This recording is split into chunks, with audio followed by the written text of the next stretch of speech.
Friedrich Nietzsche propôs uma nova maneira de pensar que sacudiu os alicerces do pensamento ocidental. Sua filosofia do martelo não é apenas uma crítica, é um convite para a destruição criativa, uma ferramenta para desmantelar as ilusões que moldam a nossa compreensão do mundo. Imagine um martelo colossal, esculpido pelas mãos de um pensador que despreza a fraqueza e incentiva a força. Ele não bate de forma leve, ele esmaga. Nesta jornada, não encontraremos conforto, mas sim a inquietação necessária para reavaliar nossas crenças mais profundas. A filosofia do martelo é a manifestação máxima da crítica de Nietzsche ao que ele via como a decadência da moralidade e da cultura europeia. Para ele, a moralidade cristã, e mesmo a moralidade em geral, havia se tornado uma prisão, uma gaiola que limita o espírito humano. O seu martelo é usado para quebrar essas grades, demolir essas ilusões. Mas o que vem depois dos escombros? O que permanece de pé após o ataque do martelo?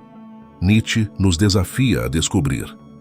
Quando ele fala de martelar ídolos, ele não se refere apenas às figuras religiosas.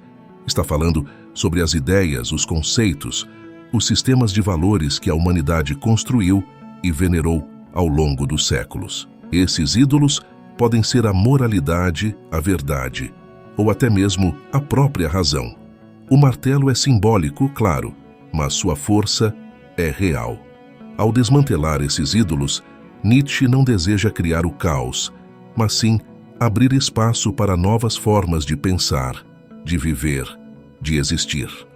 A ideia de destruição criativa permeia a sua obra. Ele acredita que, para construir algo verdadeiramente novo e poderoso, é necessário primeiro demolir o velho e o fraco.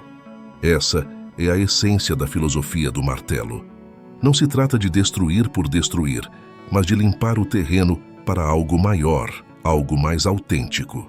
No entanto, essa destruição exige coragem, exige a disposição para enfrentar o desconforto de questionar o que acreditávamos ser imutável. Nietzsche, com seu martelo, também ataca o conceito de verdade. Para ele, a verdade é uma construção, uma convenção que serve mais para nos confortar do que para nos iluminar. E se a verdade que conhecemos for apenas uma mentira bem contada? E se os pilares de nossa realidade forem apenas ilusões bem forjadas? A filosofia do martelo exige que enfrentemos essas perguntas, sem medo, sem evasivas. A moralidade, especialmente a moralidade cristã, é um dos alvos principais do seu martelo. Ele a vê como uma moralidade de escravos, uma moralidade que exalta a fraqueza, a submissão, o sofrimento. Para Nietzsche, essa moralidade deve ser demolida para que uma nova, mais forte e afirmativa possa emergir. O martelo não é apenas uma ferramenta de destruição, mas também de revelação. Ele revela as fraquezas ocultas sob a fachada de virtude. O seu martelo também desafia o conceito de Deus. Em A Gaia Ciência, Nietzsche declara que Deus está morto. Essa não é apenas uma afirmação sobre a religião, mas uma declaração sobre a morte de todos os valores absolutos. Se Deus está morto, então todas as nossas crenças, todas as nossas certezas também estão em risco. O martelo de Nietzsche atinge o cerne da nossa existência, deixando-nos diante do abismo. Ao derrubar os ídolos, ele nos deixa em um vazio existencial. Mas esse vazio não é algo a ser temido, segundo o filósofo alemão. Pelo contrário, é uma oportunidade para o renascimento, para a criação de novos valores, novos significados. O martelo destrói, sim, mas também abre caminho para a construção de algo inteiramente novo. Essa é a promessa contida na filosofia do martelo. A chance de recriar a si mesmo e o mundo ao seu redor. Mas a destruição não vem sem dor. Ele reconhece que questionar e demolir nossas crenças mais queridas é um processo doloroso, que exige não apenas coragem, mas também uma capacidade quase sobre-humana de suportar o sofrimento. O seu martelo é implacável, mas necessário. Ele nos obriga a enfrentar a realidade sem as ilusões confortáveis que antes nos protegiam. E esse confronto, embora doloroso, é também libertador. A filosofia do martelo não é para todos. Nietzsche sabia que muitos não teriam a força necessária para lidar com a destruição que ele propunha. Ele falava para os espíritos livres, aqueles poucos capazes de suportar a verdade nua e crua, de encarar o abismo sem piscar. A filosofia do martelo é uma filosofia de elites, não no sentido de status, mas no sentido de força interior e resiliência. Nietzsche, ao mesmo tempo que destrói, também constrói. Ele nos oferece a ideia do super-homem, uma nova forma de ser humano que transcende as limitações da moralidade tradicional e da fraqueza humana. O super-homem é aquele que, após o golpe do martelo, ergue-se das cinzas para criar seus próprios valores, sua própria verdade. Ele não precisa de ídolos, de deuses ou de moralidades impostas. Ele é seu próprio criador. O conceito de eterno retorno também está entrelaçado com a filosofia do martelo. Se a vida é cíclica, se tudo retorna eternamente, então o que destruímos com o martelo também pode ser reconstruído, repetido, mas de forma diferente, mais forte, mais afirmativa. O eterno retorno é a prova última de que a destruição é apenas uma parte do ciclo e que o renascimento é sempre possível. A sua crítica à modernidade é feroz. Ele vê o mundo moderno como um lugar decadente, onde a mediocridade reina e a grandeza é sufocada. O martelo, nesse contexto, é uma forma de destruir essa mediocridade, de desafiar a apatia e a conformidade que dominam nossas vidas. A modernidade, para ele, precisa ser martelada até que algo novo e vital possa emergir de seus destroços. A filosofia do martelo também se aplica ao próprio pensamento filosófico.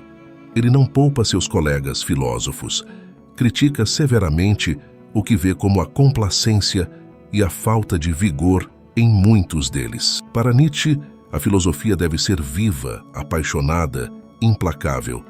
O martelo é também uma crítica ao próprio ato de filosofar, que para ele deve ser uma atividade perigosa, arriscada, que desafia constantemente o pensamento estabelecido. Ao longo de sua obra, Nietzsche nos convida a pegar o martelo, a nos tornarmos os próprios destruidores de ídolos. Ele nos chama para questionar, para desafiar, para romper com o que nos foi dado e construir algo novo. Esse chamado é ao mesmo tempo sedutor e aterrorizante, pois implica uma responsabilidade enorme, a responsabilidade de criar. E não há nada mais difícil do que criar a partir do nada, a partir do vazio deixado pela destruição. O seu martelo também é uma ferramenta de libertação. Ele liberta aqueles que estão dispostos a utilizá-lo de todas as ilusões que os mantêm acorrentados. Mas essa libertação vem com um preço: a solidão do pensador, a solidão do criador. O martelo destrói as conexões com o passado, com o que nos foi dado, e nos deixa sozinhos diante da imensidão do que ainda não foi criado. A filosofia do martelo é uma filosofia de vida. Ela nos desafia a viver sem compromissos, sem ilusões, sem medo da destruição. Viver com o martelo nas mãos significa estar sempre disposto a destruir o que não mais serve, o que se tornou fraco, decadente. E isso inclui nossas próprias ideias, nossas próprias certezas. O seu martelo é uma chamada à ação, à vida em seu estado mais puro e perigoso. Mas, no final, a filosofia do martelo não é apenas sobre destruição ou criação. É sobre a coragem de viver plenamente, sem compromissos, sem desculpas. Nietzsche nos desafia a pegar o martelo e usá-lo em nossas próprias vidas, a destruir o que não mais nos serve e a construir algo novo a partir das ruínas. E essa é uma tarefa que nunca termina, pois o seu martelo nunca para de bater. O martelo de Nietzsche não é apenas uma ferramenta filosófica, é um símbolo de resistência, de força, de vitalidade. Ele nos lembra que a destruição e a criação são partes inseparáveis da vida e que devemos estar dispostos a enfrentar ambas com coragem. E ao fazer isso, nos tornamos os próprios mestres de nosso destino, os criadores de nosso próprio mundo. Ao final desta jornada com o martelo de Nietzsche, somos deixados com uma pergunta crucial. Temos a coragem de pegar o martelo e começar a bater? Estamos dispostos a destruir nossas ilusões e construir algo novo? Ou preferimos nos agarrar ao conforto do que já conhecemos, mesmo que seja uma prisão? A escolha é nossa, e o martelo implacável espera pela nossa decisão. Obrigado pela atenção e até a próxima.